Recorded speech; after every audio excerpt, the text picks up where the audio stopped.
welcome to episode 69 of Scar Bears. I'm Chris DT Gordon. As always, it is a blessing to have you here with me today. And Nate and Britton Barron are joining us. You may not see them, but they're there working their magic on this production and all of my productions. If you wish to have them wave their technological wands on your different tools and treasures, you can reach out to them at Nate Barron. Well, folks, I know thinking about school is tough when we're in the middle of the summer, but it's coming back. And with that, our kids tend to fill schools. And along with those kids, they might bring troubles and issues that they need help solving. And while I hope none of them contract necrotizing fasciitis like I did, I definitely have something that can help them with their personal bacteria. So please reach out to me at linktr.ee/Chris DT Gordon, or you can email me at chrisdtgordon@gmail.com so we can start a dialogue and maybe I can help them be able to overcome that personal bacteria and they can go for greatness. Well, folks, today I'm joined by a very special guest. Her name is Lisa McGrath. Lisa, how are you doing today in the upper Midwest, the Pacific Northwest, I believe? Yes, it's beautiful. I'm great. And I thank you for having me. Oh, it's my pleasure. Now, Lisa, like many of our guests here on Scar Bears, you and I share the distinction of having a scar to bear. But you have actually been taken all over the world with your scar, and I'm excited to hear your story. Well, thank you. Yes, it starts back when I was a young adult, and I read a little blurb about an Indian proverb. It was in Rumor Godden's book that said a house with 4 rooms, that everyone had to go in daily, their physical, mental, emotional, and spiritual rooms. And so here I've been doing this practice. And I thought, wow, I've got a great foundation. Well, then I shoot ahead to 2015, and I had bilateral pulmonary emboli, an emergency open heart surgery. Mm-hmm. Now, along with that came some other medical issues, but the scar that I want to talk about is that zipper scar. And so when I had my surgery and they split my chest in half, they cracked it open, and they actually had to reach in and work with my heart and lungs. Well, after that surgery, I couldn't face myself in the mirror because I felt broken. Not only was I not physically able to do the things I was used to doing, keep in mind, I had already done the Camino de Santiago once, which is the 500-mile trek across northern Spain. Mm-hmm. And I was planning to go again, and this obviously stopped me. So I'm now using a walker and I'm trying to rehabilitate myself, but I can't look in the mirror because of that scar. So emotionally, that physical scar is also scarring within. So now I'm having these difficulties. Well, I start to get stronger, even though during this recuperation, I have, like I said, complications, and I lose the ability to use my right lung. So now I only have my left lung, and it's damaged, but it's working and it's keeping me alive. So I decide, okay, it's time. I have a calling to go back on this spiritual pilgrimage across Spain, because I know I'm going to be praying for healing. And now when I speak of healing, it's not only my physical body, it's not only the lung, but it's what's going on in my mindset, my mind. Because you're still struggling with that scar. I'm struggling with that scar. So much so, it's difficult for me to even look at it myself.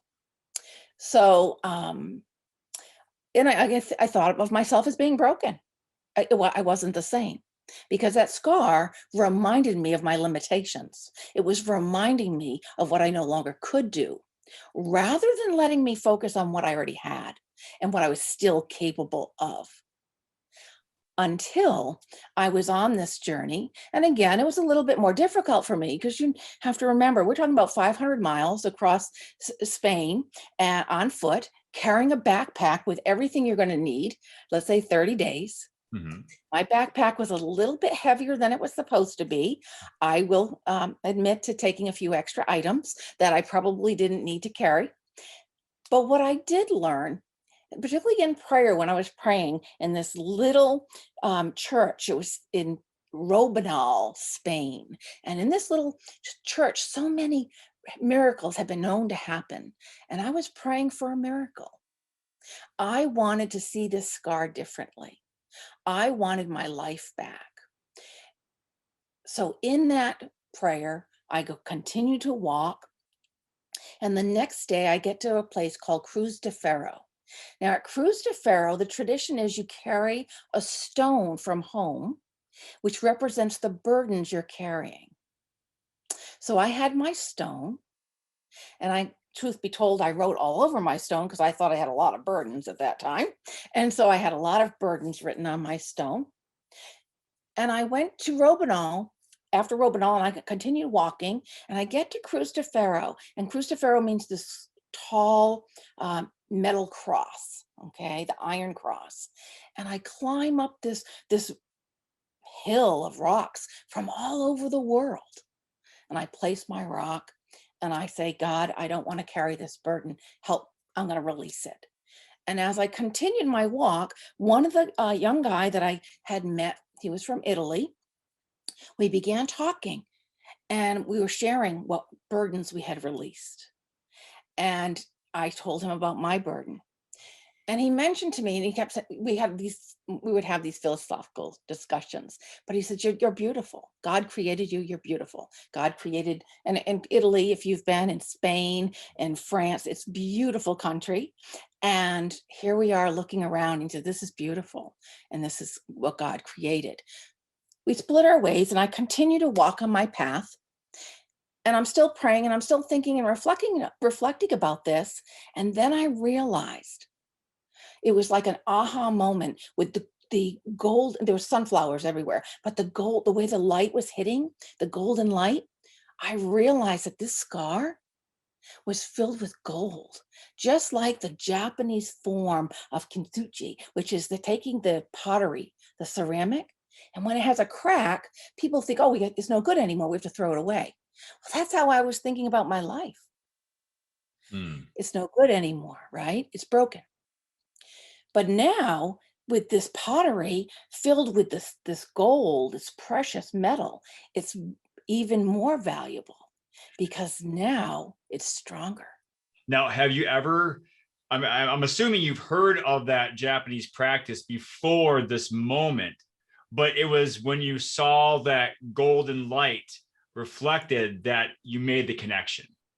That's exactly right. Okay. That's exactly right. So that golden light just going across that field of sunflowers, and you know that how the sunflowers turn to the sun, Mhm. Yep. right, as they go. So it was just a magical moment.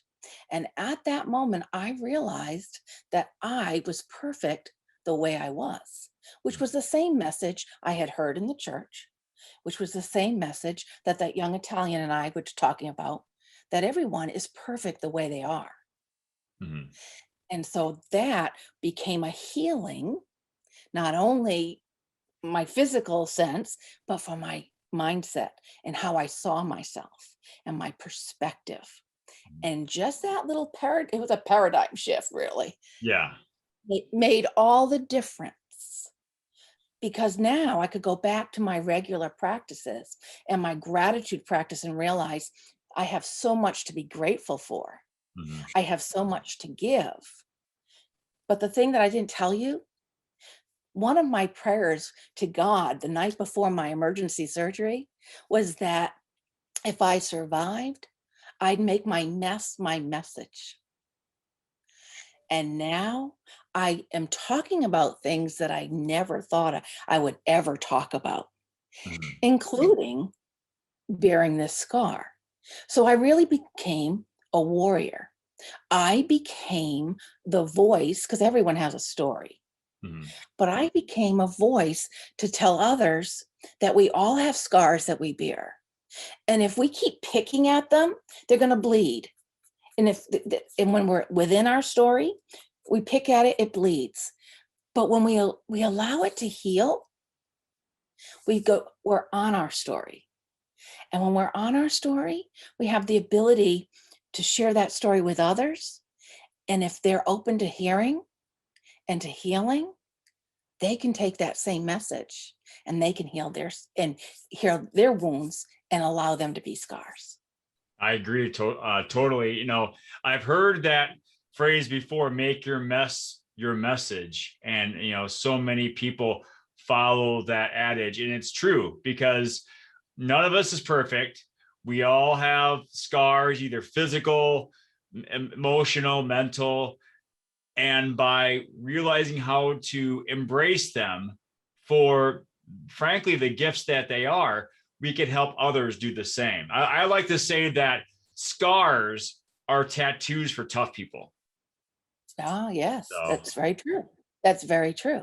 yes. And so now, kind of go a little bit further into the timeline, I decided I'm an achievement coach and I help others achieve their goals. Mhm. And I've been achieving all of my life over obstacles and hills and whatever. But there was a goal that I wanted to accomplish that when I was in high school, my favorite English teacher told me I had lofty dreams, that I should just get married and have children, was what he told me. Hmm. And so I wanted to be an author. So I put that dream on the shelf and I became a teacher and I became a writing teacher. So I've been teaching for over 25 years. Well, I took that dream off the shelf because I realized as I'm telling everyone else and I'm helping them to achieve their goals, that I needed to do mine too. So Yes. I took that dream off the shelf and I dusted it off. And that philosophy that I've been following for all of these years, that little thing that I read about a house with 4 rooms, I now wrote a book about it. And I teach others to daily to go into each one of those rooms, that physical, mental, emotional, and spiritual room, so that you can have a strong foundation. So when something does come along that you need to cope and face, you have that foundation. And what I love about the proverb, it says we have to go into each one of those rooms daily and be careful not to spend too much time in one room over another, because some of us get stuck in emotional room, or we're depressed or whatever. We need to go into each room. And it says you don't have to spend a lot of time, but you need to go in every day to open a window to Mhm. air it out. So when we were talking earlier, so you just did your 5K, but Yes. you're working up and you're working up to do a bigger goal of a whole marathon. Each day that you go for that little run or do whatever it is that you're doing right now is opening that window to air it out in your physical room. And the what's really magical is when you're out there running and it's for your physical room, don't you find it helps you with your emotional room and your mental room and your spiritual room too? Oh, yes. Yeah. Running is much more than mere exercise for me. It is definitely a cleanser. It's an emotional and a mental uh jump start to help me, Good. as my listeners know, I talk about the attitude of gratitude tag. And so it's a way for me to show gratitude for all the gifts that I've been bestowed, that have been bestowed upon me. And it's a way for me to prepare myself for the day because I'm one of those annoying morning people. And Mhm. so, yeah, I definitely resonate with that philosophy of the 4 rooms, because I just imagine someone spending too much time in one room and then one of those other rooms is just cluttered, like the show Hoarders. And then Yeah. you have to spend a lot more time organizing that room at some point. That's right. So my whole life, I talk about going into each one of those rooms, and it doesn't have to take a long time. So for me, with my physical room, it could be monitoring my water intake because that's really important, or my exercise, or my diet, any of those things. But it's also my physical space, right? For my mental room, for me, I'm a learner. I believe we're all teachers and learners at the same time, and that we need to continue. So reading, writing, good conversations back and forth, that's important to me. That's going to help my intellectual, my mental space. But it's also weeding that garden, getting those weeds out, because that negative self-talk or the naysayer or the judgment, we don't need that. We need to release it. And then we can move into that emotional room. For there, we need that coping skills. I don't know about you, but it used to be for me, things would get my goat, whether it be someone driving in traffic, or I'm at the grocery store and I'm going to the fast checkout and someone has more items than is allowed, and my blood pressure would go up. Well, no. Oh, that's a sin right there. Yeah, so we can just calm down, and I use my breathing exercises, and because I'm used to going into my emotional room and getting those coping skills, I now cope a lot better than I used to. Mm. And then from my spiritual room is all about my readings, my prayer practice, my meditation, but it's also, like we talked about, gratitude. I have my clients do a gratitude journal. And every night before you go to bed, you have to list at least 5 things that you're grateful for. That helps us, because I have clients that don't want to get out of bed in the morning. And I tell them, no, you have to, because you have to find those 5 things that you're grateful for. And that helps them get out of bed so they can start their day, get out there and find those 5 things. And oftentimes, once you start, you just go ahead and you continue on. It's just like if you didn't want to run today, but if you put on the running clothes and you tie your shoes, chances are you'd at least go out there and start. You And might once as you well. start, might as well. And once you start, you might as well keep doing the process. And so that's what it's about. Again, that's another Japanese thing, kaizen, practicing those small incremental steps to help you move forward, Mhm. because that's what you want. You want to move forward toward your goals. Yes. And so, I love all this that you're telling me, Lisa, because it seems like it's profound, but yet it's so, I don't want to say simplistic, but it's so simple to work into your daily schedule, in your daily practice. And so I have a question for you. Speaking about that 5K I ran, I felt myself downplay my performance. I was thinking of, well, so and so wasn't here. He would have beat me if he were here. Or the college kids had gone home. So if they had shown up, I probably wouldn't have won. Do you ever find yourself downplaying your own successes based on the thoughts that someone else might be having about what you had accomplished?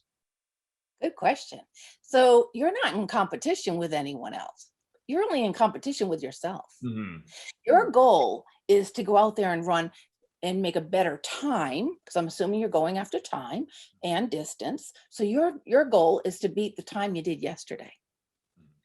Don't worry about the guy in front of you, behind you. Focus on you, because it's just like when we're flying and they say, oh, put the oxygen mask on yourself first. Mm-hmm. That's what you need to do, is you need to make yourself a priority. So don't get in competition with everyone else, because that's none of your business. Mm-hmm. Your business is to worry about you. So tie your shoes, get on that running clothes, figure out what time you want to do, because you want to visualize it and really set a goal and an intention, and then get out there and do it. Mm-hmm. And then you know that when you did your job and you were better than yesterday, it doesn't matter if those kids showed up today or not. You did better than what you planned or what you were yesterday. That's And right. so tomorrow you're going to be even better.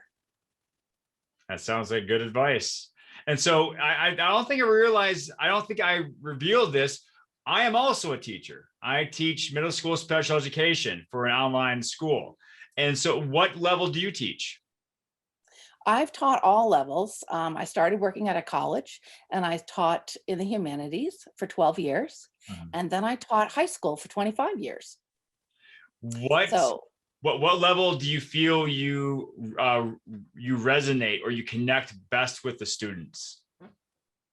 Well, that's a good question. I thought I was going to tell you, I was going to say college because that's what I enjoyed. However, I enjoyed them all. But I'm going to tell you, when I was in the college, my experience, they sent me to a federal prison because our federal prison inmates get to go to school and get their degrees, their college degrees.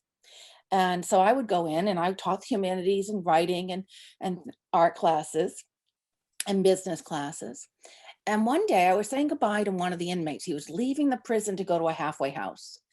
And he'd always been very respectful. But I was seated and he was standing. So he's, looking down at me. So it's a little intimidating. Plus, remember, you are in a prison and Yeah. I'm a woman. Mhm. And he puts his finger in my face. And he says, Ms. McGrath, if you would you got to put your money where your mouth is. And I was taken aback. And he says, you keep saying that we can make a difference in the world, even given our circumstances, that it's our mindset and it's the things we do and things we say, and that our actions speak louder than our words. He said, if I had had a teacher like you when I was in high school, I wouldn't have ended up in a place like this. Wow. 4 or 5 other guys said the same thing, and they dared me to go into a high school. So I took them up on the dare. I took a sabbatical from the college. I called the high school, and I was kind of naive because I didn't realize parents didn't go into the high school to volunteer or to schools to volunteer. Mhm. And I volunteered for 1 semester. And they took me up on it right away when I offered to volunteer. And when I was done, I said, if you ever have, I said, oh, this was a terrible experience. And I ended up going back to the college. And that first night the in the classroom with my inmates, I told them, you guys were so wrong. I didn't help anyone.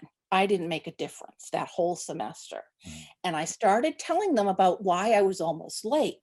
As I was leaving that night, that same night to go to the prison, so it's about a month and a half, 2 months later from that experience of working at the high school, the phone had rung and my secretary said, you have a phone call. And I'm thinking, I have to go. But I have kids, so, it might be an emergency. I got to take the call. So I take the call and I wasn't really listening. I was going, yeah, yeah, yeah, because it was some man and I needed to get off the phone to get to work. Yep. I hung up, I run to the prison, I get to the prison, and I said, I was almost late because I can't even get away from that experience. Do you know that just before I came here tonight, this man calls me and he's telling me, oh, you helped my son, and because of you, blah, blah. And then as I'm telling them this story, I realized that was a thank you. Because in those days, you had to look up the phone number. You Yes. had to go through the switchboard. He had to go to the secretary to get to me. And it had been a month and a half to 2 months later. So he was actually really calling to say thank you. But Mm. I wasn't listening to that, Okay. right? Until I said it to those guys. So after that experience, and I realized I did make a difference, I called that principal and said, if you ever have a paying position, I would be happy to come work for you. Well, it wasn't too long. The phone rang and he said, Miss McGrath, were you serious? Would you come and work for me? And I said, sure. What is it you want? Because I teach, English and art at the college. And he said, I need an English teacher. I need a writing teacher. And he goes, but there's one thing, you're going to have to get certified to be a teacher because just having a master's degree doesn't cut it at the public school. So you'll have to go back. So I had to go get an education degree and Yep. get certified so that I could teach in the school. But I did that. And then I taught for 25 years And because I what school is realized, this? I'm sorry. oh, this was in North Carolina. Okay. And yeah. And so I taught, and I realized that our fingerprints go far. Those kids might not remember your name, but they will remember how you made them feel. Mhm. And that was a valuable lesson because when people listen and they take the time to really listen, even to our little people, middle school, high school, they listen to human beings, we make a difference. Yes. Yes, I was reminded of that actually a week and a half ago. My son and I were playing tennis at a nearby park, and this young woman was walking by with her dog, and I waved hi, and because I'm a friendly guy, and she came back the other way, and then she kind of cocks her head and says, "Mr. Gordon," and I said, "Hey." it's you. And I knew her name, I had taught her in first grade, and I was only in that school for a year, but like you said, we had made a connection, and it was fun to chat with her. And now she's a professional, working in an auditory services position. And so, yeah, you are totally correct that teachers do make a difference. They do leave those fingerprints everywhere. And so Absolutely. make sure you press in the most positive way you can. Yeah. And we have that, we all have that ability. It's, do you want to step up and take that responsibility? Because teaching is a responsibility. Yes. Parenting is a responsibility. Yes. Being an adult is a responsibility. So we have to step up and take that responsibility. Yes. Yes, indeed. So how are you taking this responsibility nowadays, Lisa? So now, not only am I writing my own books, like I said, but I also help entrepreneurs, coaches, and aspiring authors get published.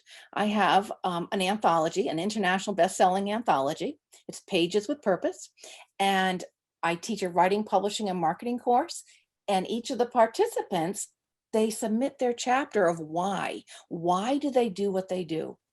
And we put that into the book because, again, personal stories can be used for professional purposes. And I think when we really tend to listen, we learn that we have more in common than what separates us. Yes. And so we have the power to inspire others. We have the power to encourage. We have the power to make our mess our message. That if I can do it, anyone can do it. It's That's just a matter of, yeah, it's just a matter of making the decision. That I make the decision I'm going to be happy. I make the decision that I'm successful. I make the decision that I'm grateful. I make the decision that I can help others. What you just said, it reminds me so much of what Darren Hardy says. I'm not sure if you're familiar with Darren Hardy. He's an author Yeah. of The Compound Effect and the Entrepreneurial Roller Coaster. He says that once you, and this is from Jim Rohn, I believe, he says this, that once you take total responsibility of your actions and your reactions, that you now have total freedom. You now have total power over what you do. And so I think that what you just said is incredibly powerful. And so definitely, Lisa, thank you. And so where can people reach out to you if they would like to, receive some coaching or some teaching from you? So I'm located on social media at Coach Lisa McGrath. I also have a website. It's www.lisamcgrath.me. And if anyone is interested in exploring publishing, writing a book, or even my course to get in the anthology, that's at pageswithpurpose.org. Fantastic. And so one more question, Lisa. Actually, two more questions. First of all, if someone were to take away one piece of insight, one piece of inspiration from you today, what would that be? If they were to take away one thing, I'd want them to walk away with the fact to know that they are enough. That they are enough. So you're beautiful the way you are. You make an intention and a choice to be who you are. So make those decisions in a wise way. That is, yes. Thank you so much for saying that. And now my last question, what is your favorite dinosaur? So I said to you that my famous, the dinosaur was the, was it the Tetrasaurus Rex with the 3 horns? Is that the one? Triceratops. Triceratops with 3 horns, and because it has like a ruff around its neck. And so in ancient, well, not ancient, but in the artwork, the ruff, when you think of the ruff, all the rich people and all of these wonderful classic people had this ruff around their neck. So I think of that ruff, and that is regal. Yes, it is quite Elizabethan. Yeah. When you think of it, I never considered that. So thank you for bringing that to my mind. It's funny. I could just see old Triceratops prancing around with the ghost white makeup on its face, and just being very haughty and very royal as it Yes, very walks through the royal. Cretaceous. Yes. So Yep. King Louis. exactly. So thank you so much for joining me, Lisa. I greatly appreciate your story and your mess that has turned into your message. Thank you. I appreciate you having me, and I hope we help someone. Definitely. And folks, so remember what Lisa has told us, that your mess is your message. Be thankful for everything that has come into your life, because there's a purpose to it. Make sure also to acknowledge those who have helped you along the way. And finally, give back. Your mess, again, is your message, and it could inspire, motivate, and benefit someone else. So please remember to share it with as many people as you can. Speaking of sharing, make sure you subscribe to this podcast and this YouTube channel, rate, review, hopefully, my episodes. And again, if you feel that my message of the attitude of gratitude can benefit your students this year or years to come, please reach out to me at linktr.ee/Chris DT Gordon, or you can email me at chrisdtgordon.com. Thank you so much for joining me. Please have a great day. Remember to pass on perfection and go for greatness.